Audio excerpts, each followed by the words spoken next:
When beliefs separate us from other people, we can see them as ignorant, stupid, or fundamentally different for having ideas we see as wrong.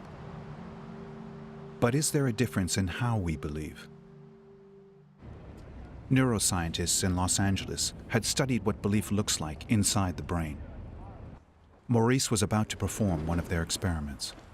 One of the things that motivated our experiments about contrasting belief and disbelief was the question really, is there a difference in belief about certain topics, or was belief a fundamental process in the brain?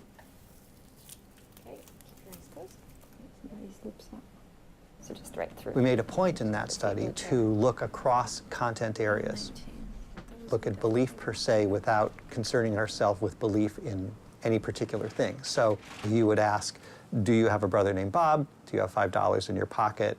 Is Texas south of Wisconsin? And so on. And our subjects would indicate by pressing a button whether they believed or disbelieved in these statements. We're then able to look at the differences in signal in the MRI in the belief and disbelief conditions.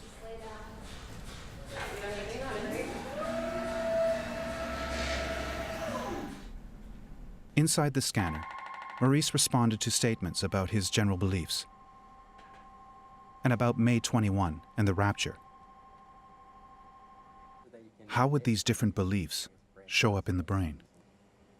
This movie shows the evolution of the brain activity that occurs when somebody believes a given statement.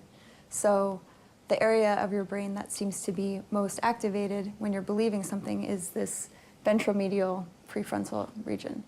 In the original experiments with a group of subjects, Mark's team looked at the difference in brain activity between believing and disbelieving. What we have here are some of the data contrasting brain signals in the functional MRI. The top panel here shows a region whose signal increased during the conditions of belief compared to disbelief. Contrast at the bottom here is looking at regions of the brain whose signal was less during the belief conditions than in the disbelief conditions. And you can see the patterns are quite different for these two states. They discovered that this difference is consistent for all kinds of beliefs: factual, ethical, and religious. They then compared belief in religious and non-religious people. Despite giving opposite answers to religious questions, the belief and disbelief brain activity for the two groups was almost identical. So the way our brains accept beliefs as true or reject them as false appears to be the same for all of us.